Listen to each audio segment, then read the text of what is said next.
Good morning students, मैं S के पाठक एक बार पुनः आप लोगों के इस ग्रुप में रीडर के दूसरे लेसन के एक्सरसाइज को लेकर प्रस्तुत हुआ हूँ।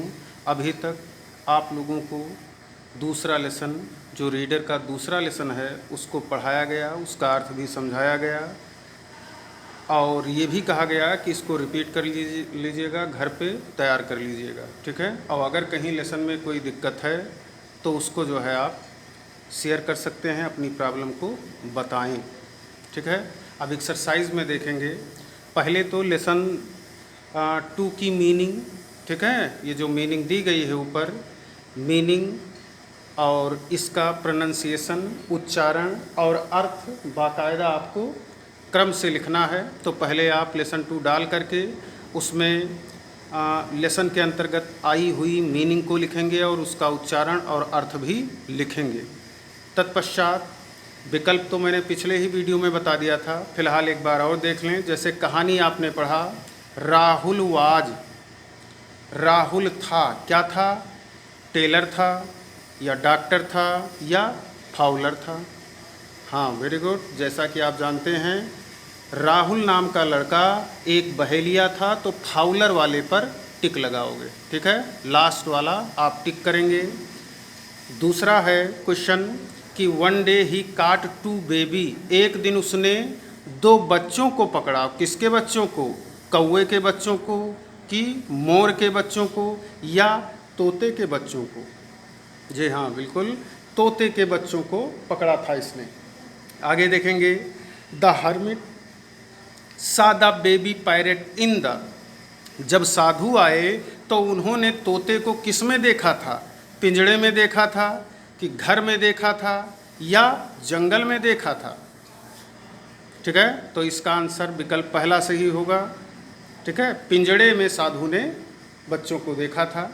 अगला है द किंग वाज, राजा थे, क्या थे? हैप्पी थे, फ्राइटेंड थे, खुश थे या डर गए थे या बोथ ऑफ देम? ठीक है, लास्ट वाले टिक लगाएंगे, बोथ ऑफ देम, क्योंकि जब पहले तोते से मिले थे तो ये डर गए थे और बाद वाले तोते से मिले तो ये खुश हो गए, ठीक है। तो बोथ ऑफ देम पे टिक लगाएंगे। अगला है Rahul sold the second parrot to A, Rahul ने दूसरा तोता बेच दिया था। किसको बेचा था? हर्मिट को बेचा था या न्यूटोरियस पर्सन को बेचा था या फेमस पर्सन को बेचा था? तो जैसा कि जानते हैं पहले वाले तोते को एक साधु ले गया था और दूसरा वाला तोता एक न्यूटोरियस पर्सन लेकर गया, कुख्यात या कहते बदमाश व्यक्ति लेकर गया था। तो ऐसे विकल्प पर टिक कर देंगे। अगला है रिक्त स्थानों की पूर्ति करना। तो कहानी पढ़े हैं, कहानी के अंतर्गत आपको ये उसमें लेसन में भी मिल सकते हैं और फिलहाल लेसन में तो ही हैं, साथ ही साथ मैं बताए दे रहा हूँ, इसको देख लीजिएगा, मिलान कर लीजिएगा। पहले वाले में लिखा है he earned his living, Rahul नाम का लड़का अपनी रोजी रोटी कमाता था बाई कैचिंग एंड सेलिंग, ठीक है। ऊपर लेसन में आया भी है, कैचिंग भरेंगे इसमें, CATCHING, कैचिंग, ठीक। तो इसको भर लें, कैचिंग एंड सेलिंग बर्ड्स, पक्षियों को पकड़ करके और उनको बेच करके वो रोजी रोटी कमाता था। आगे दिया गया ही पुट देम इन, उसने इनको रख दिया। किस में रखा था? केज तो हई है, पिंजड़ा हई है, बीच में भर दे डिफरेंट केज, माने भिन्न भिन्न पिंजड़ों में रखा था। आगे देखेंगे, ये स्पेलिंग थोड़ी मिस है, आप मिला लीजिएगा। पैरेट लिखा होना चाहिए और इसमें यफ बीच में दे दिए हैं, ठीक है, तो वो आप सही कर लीजिएगा, यफ नहीं होना चाहिए। तो द पैरेट लर्न, तोता सीख गया था। क्या सीख गया? द लैंग्वेज, ठीक है। इसमें भरेंगे language, LANGUAGE, language of notorious person, ठीक है, ठीक है। इतना आप भर लीजिए इसमें। हाँ, आगे देख लें, ठीक है। पन्ना पलटेंगे, दूसरी तरफ दिया है रिक्त स्थान, तो उसमें देख लें क्या होगा। Now the king could not, now the king could not के बाद भर दें इसमें क्या, रिमेन, REMAIN, रिमेन मीन्स रह पाए, क्वाइट मीन्स चुप या शांत।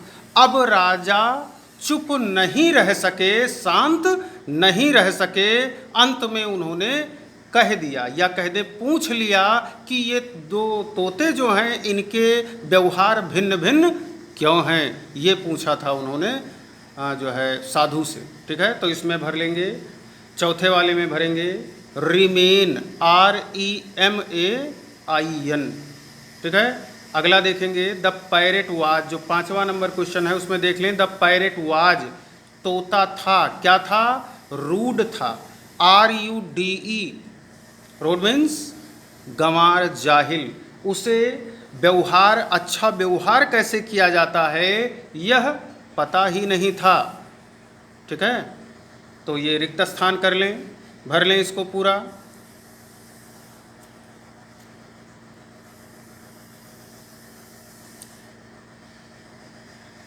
और फिर आगे आ जाएंगे। सी पर दिया गया है ट्रू फॉल्स करना है। तो Rahul was an intelligent man, Rahul एक बुद्धिमान व्यक्ति था, बुद्धिमान आदमी था। ठीक, तो इसमें भर देंगे टी, ये सही है। पहले वाले में भरोगे टी। फिर लिखा है Rahul lived in A small village, ये बात तो सही है, राहुल एक छोटे गांव में रहता था। विद 2 बेबी पैरेट्स, 2 तोते के बच्चों के साथ। तो आधा सेंटेंस तो सही है, लेकिन आधे में चूंकि उनके साथ रहता नहीं था, उनको पकड़ कर लाया था, इन 2 तोतों को पकड़ कर लाया था बेचने के लिए। ठीक, तो उनके साथ रहना जो लिखा है ये गलत है, इसको आप लिख देंगे यफ, यफ से फॉल्स। ठीक, अगला देखेंगे कि one day a king came to the forest, एक दिन एक राजा जंगल में आए। तो ये भी कहानी के अंतर्गत बताया गया है, ये भी सही है, आप इसमें भर देंगे क्या, टी। फिर the hermit bought a cage with the baby parrot, साधु ने तोते सहित पिंजड़े को खरीद लिया। तो ये भी आपका सही है, इसमें भी आप टी भर देंगे, केवल टी लिखना है कैपिटल में। अगला क्वेश्चन है the criminal parrot learned polite language, जो क्रिमिनल वाला तोता था, जो बदमाशों की संगति में तोता था, उसने विनम्रता वाली भाषा सीखी, शिष्टाचार वाली भाषा सीखी। क्या ये सही है? नहीं, बिल्कुल नहीं। इस पर आप लगाएंगे गलत का निशान या कह दें एफ भरेंगे, इसमें आप भर दीजिए एफ। अब आगे मिलान देख लें। मिलान में कोल्ड का लगा दें वाटर पर, ठीक है, ठंडा पानी हो जाएगा। ऑनरेबल का लगा दें किस पर, गेस्ट पर, सम्मानित मेहमान होगा। ठीक, नोटोरियस का लगा दें आप किस पर, पर्सन पर, ठीक है। बेबी का लगा दें किस पे, पैरेट पर, और जो स्मॉल बचा उसको कर दें विलेज पर। इस तरह से आप इसका मिलान कर लें। ठीक, अब आंसर की बारी आई है, तो आंसर भी देख लें। क्रम से आप लोग कॉपी पर एक्सरसाइज करेंगे और आंसर में जैसे पहले पूछा गया कि what did the Fowler catch one day, एक दिन बहेलिये ने क्या पकड़ा था। एक दिन बहेलिये ने क्या पकड़ा था, तो लेसन में बताया गया क्या पकड़ा था, उसने 2 तोते के बच्चों को पकड़ लिया। ठीक है, तो पहले आप ये क्वेश्चन लिख लेंगे, क्वेश्चन उतार लेंगे और फिर उसके बाद इसका आंसर लिखेंगे।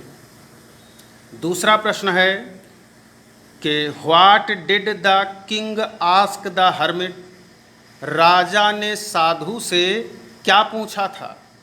राजा ने साधु से क्या पूछा। तीसरा प्रश्न है who bought the first parrot, पहले वाले तोते को किसने खरीदा था। अगला है what difference did the hermit tell, साधु ने कौन सी भिन्नता बताई? द किंग, राजा को। तोतों के व्यवहार में क्या भिन्नताएं हैं, ये भिन्नताएं क्यों हैं, इस बारे में साधु ने राजा से क्या कहा? और फिर अंतिम प्रश्न है, why should we live in a good company? हमें एक अच्छी संगति में क्यों रहना चाहिए? ठीक है, तो अब इनका आंसर देख लें। देखेंगे, पहला प्रश्न लिखा है कि what did the Fowler catch one day? एक दिन बहेलिए ने क्या पकड़ा? तो ये इसका आंसर है, लिखेंगे one day the fowler caught, एक दिन बहेलिए ने पकड़ लिया, टू बेबी पायरेट्स, दो तोते के बच्चों को, फ्रॉम ए नेस्ट, कहाँ से पकड़ा? एक घोंसले से पकड़ लिया। ठीक है, तो पहले आप इसके ऊपर क्वेश्चन लिखेंगे, क्वेश्चन बुक से आप नोट कर लेंगे, तो क्वेश्चन लिख लें पहले और फिर उसके बाद उसका आंसर लिखेंगे। One day the fowler caught two baby parrots from a nest. ठीक, दूसरा प्रश्न दिया गया कि what did the king ask the hermit? साधु ने राजा से क्या, राजा ने साधु से क्या पूछा? जब राजा ने दो तोतों के भिन्न भिन्न व्यवहार को देखा तो उसने साधु से क्या पूछा? तो उसका आंसर आप लिख लेंगे, the king asked the hermit, राजा ने हर्मिट से पूछा, साधु से पूछा, सन्यासी से पूछा, about the reason of difference, भिन्नता के कारण को पूछा, between the both baby parrot, दोनों तोतों के बच्चों के बीच जो भिन्नता का कारण था वो क्यों भिन्न थे, इसका कारण राजा ने साधु से पूछा। तो इसको लिख लेंगे, the king asked the hermit about the reason of difference between the both baby parrots. ठीक, ये आंसर नंबर 2 होगा, लेकिन इसके पहले आप क्वेश्चन बुक से लिखेंगे, what did the king ask the hermit. ठीक, तीसरा प्रश्न देखें, who bought the first parrot, पहले वाले तोते को किसने खरीदा था? तो इसका भी आंसर जानते हैं, ए हर्मिट, एक सन्यासी ने, साधु ने, बाट द फर्स्ट पैरेट, पहले वाले तोते को एक सन्यासी ने खरीद लिया था। तो ये हो गया तीसरे का आंसर। इसके ऊपर आप तीसरा क्वेश्चन लिखेंगे और फिर तीसरा आंसर लिख लेंगे। आगे देखेंगे, चौथा प्रश्न क्या है, what difference did the hermit tell the king, what difference, कौन सी भिन्नता, डिड द हर्मिट, साधु ने, टेल, बताई, द किंग, राजा को भिन्नता का क्या कारण बताया? तो इसका आंसर होगा, पहले तो आप एक क्वेश्चन लिख लेंगे, फिर उसके बाद आंसर लिखेंगे, the hermit told the king, hermit told the king, सन्यासी ने राजा से बताया, दैट बोथ बेबी पायरेट्स, कि दोनों तोतों के बच्चे, वर डिफरेंट, भिन्न थे, दोनों तोते के बच्चे भिन्न थे, because of their, because of their, different माने भिन्न भिन्न, और कंपनीज लिखा है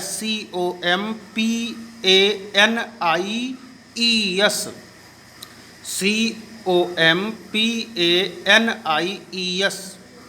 बिकॉज ऑफ माने के कारण, दियर डिफरेंट कंपनी, उनके भिन्न भिन्न संगति के कारण। ठीक है, तोतों की संगति अलग अलग थी, एक तोता दुष्टों की संगति में रहता था और एक तोता अच्छे व्यक्ति के संगति में रहता था। तो इसी संगति का असर था, कंपनी का असर था कि दोनों तोते अलग अलग तरह का व्यवहार कर रहे थे। ठीक है, तो ये हो गया आपका आंसर नंबर 4। इसके पहले आप क्वेश्चन लिखेंगे बुक से, और बुक से क्वेश्चन लिख करके फिर इसका आंसर लिखेंगे। अंतिम प्रश्न देख लें, लास्ट में है why should we live in a good company. हमें एक अच्छी कंपनी में क्यों रहना चाहिए, एक अच्छी संगति में क्यों रहना चाहिए। तो इसको भी आप भाई जाने हैं कि संगति से ही गुण मिलता है, संगति से ही हम बुद्धिमान हो सकते हैं। यदि बुद्धिमान लोगों की संगति में हैं तो हमें भी बुद्धि आ जाएगी। ठीक वही चीज़ यहाँ पर दिया गया, इसका आंसर देख लेंगे। If we live in a good company, यदि हम किसी अच्छी संगति में रहते हैं तो इट्स इन्फ्लुएंस, तो इसका प्रभाव, इसका असर, विल बी गुड, अच्छा होगा, फॉर अस, हमारे लिए। यदि हम अच्छी संगति में रहते हैं तो इस संगति का असर हमारे लिए अच्छा होगा। कैसे? आवर कॉन्डक्ट, हमारा आचरण, एंड बिहेवियर, और हमारा व्यवहार, will be impressive and good, and good, हमारा व्यवहार और हमारा आचरण प्रभावशाली हो जाएगा और अच्छा भी हो जाएगा। तो ये है आंसर नंबर 5। इसको आप सीरियल से, क्रम से अपनी कॉपी पर लिखेंगे और लिखते समय सफाई का विशेष ध्यान दें, कटिंग ना होने पाए। ठीक है, सेंटेंस को कायदे से समझ लें, सेंटेंस को कायदे से समझ लें और सेंटेंस को कायदे से देख लें। मान लो क्वेश्चन आप देख के उतार रहे हैं तो किताब में तो गलत है रही, फिर भी आप मिस कर देते हैं, तो इसलिए थोड़ी सावधानी के साथ इसको देखते हुए आप अपनी कॉपी को कंप्लीट करें और इसको पूरा करके ग्रुप में पोस्ट करिए। जब इसकी पोस्टिंग हो जाएगी तब मैं अगला लेसन शुरू करूँगा। ठीक है, तो इसको जल्द से जल्द कंप्लीट करके भेजें और साथ ही साथ खाली समय में इसकी तैयारी भी करते रहें। जैसे जैसे क्वेश्चंस वगैरह होते जा रहे हैं, लिखवाते जा रहे हैं, उनको आप लर्न भी करते रहें, क्योंकि परीक्षा में आप ही को लिखना होगा। ठीक है, तो वर्ड टू वर्ड इसकी तैयारी करते रहें। शेष जो भी वर्क है, ठीक है, अभी कुछ वोकैबुलरी वगैरह है तो इसको मैं अगले वीडियो में बताऊंगा। अभी इतना आपका पर्याप्त कार्य आपको मिल गया है, इतना आप कर डालें, फिर अगला कार्य बताया जाएगा। धन्यवाद।